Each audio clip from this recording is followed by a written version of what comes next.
इन 12 वर्षों में हम चौथी बड़ी अर्थव्यवस्था बन गए, चौथे बड़े स्टॉक एक्सचेंज बन गए, तीसरे बड़े ऑटोमोबाइल के मैन्युफैक्चर बन गए, अच्छा, दूसरे बड़े मोबाइल हैंडसेट के मैन्युफैक्चरर बन गए, इंफ्रास्ट्रक्चर में इन्वेस्टमेंट करने वाले दुनिया के नंबर 1 के देश बन गए, डिजिटल ट्रांजैक्शन में दुनिया के नंबर 1 के देश बन गए। अभी बता दे भाई, मोबाइल में, ऑटोमोबाइल में, डिजिटल में। आप मुझे बता दिए हमारा कौन सा मोबाइल है जो देश में बन रहा है? Good question. जापान के, कोरिया के मोबाइल असेंबल कर रहे हैं हम, अमेरिका के, चाइना के मोबाइल असेंबल कर रहे हैं। हमारा कौन सा डिजिटल प्लेटफॉर्म है? बात तो सही है। क्या व्हाट्सएप हमने बनाया है? क्या फेसबुक हमने बनाई है? आपको 3 मिनट हो गए, 30 सेकंड बोलने फिर आप बोलिए। अच्छा मैं झूठ बोल रहा हूँ, फेसबुक हमारी है, इंडिया की है, एक्स इंडिया का है, व्हाट्सएप इंडिया का है। हमको नहीं पता। ग्लोबल रेटिंग में भी प्रधानमंत्री मोदी हमेशा 70% और उससे अब ही आते रहे हैं। क्या आपको लगता नहीं है कि प्रधानमंत्री लोकप्रिय है तभी तो चुनाव जीत रहे हैं? निर्लज्ज, तू फिर आ गया। मंगल ग्रह पर भी अभी यदि आप करवाइएगा ना सर्वे, तो वहां भी मोदी जी आएंगे, सबसे विश्व की बड़ी पार्टी।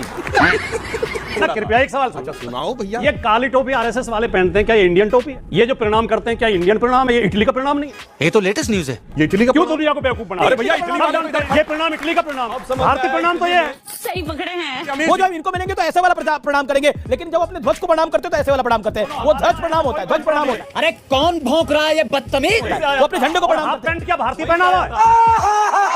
बाबू मोशाय, जिंदगी लंबी नहीं बड़ी होगी। आज अगर हमारी इतनी बदतर हालत है तो उसमें मैं आधा ब्लेम जो है नेहरू जी को देता हूँ। अब गर्दा उड़ेगा भैया। मैं आनंद जी की बात से शुरू करना चाहता हूं कि बाबू मोशाय, जिंदगी लंबी नहीं, जिंदगी जो अच्छी होनी चाहिए। तो जब नेहरू जी की और मोदी जी की तुलना करें तो ये ना देखें कि कार्यकाल किसका कितना रहा, ये देखें कि काम किसने बेहतर किया। बात तो सही है। भगत सिंह देश के लिए 23 साल की उम्र में फांसी पे चढ़ गए और वो हर भारतीय नागरिक के दिल में बसे हुए हैं। उनका हर भारतीय इज्जत करता है। ये बड़ी अच्छी बात कही है। हमारे सावरकर जी अंग्रेजों से माफी मांग के 83 साल तक जिए, तो क्या सार्थक जिंदगी रही? 83 साल भी जी लिए तो क्या जी लिए? आग लगा दी, आग लगा दी, आग लगा दी। नेहरू जी ने जब देश संभाला था, पहला बजट हमें पता कितने का था? हमको नहीं पता। मात्र 197 करोड़। पता भारत की साक्षरता दर क्या थी? पुरुषों की 25%, महिलाओं की 7%। ऐसे खराब हालत में जब बड़े बड़े विश्व के राजनीतिक विश्लेषक ये भविष्यवाणी कर रहे थे कि ये भारत केवल 10 साल टिक पाएगा और ये भारत टूट जाएगा, ऐसे बुरे समय में नेहरू ने इस देश को संभाला। क्या बात है सर, क्या बात है सर। और उन्होंने इतने कम बजट में, इतने कम संसाधनों में भारत को IIT दी, IIM दिए, भारत को एम्स जैसा संस्थान दिया, बेल दिया, हेल दिया, इरगुट सम्मेलन जैसी अंतरराष्ट्रीय संस्था का नेतृत्व किया।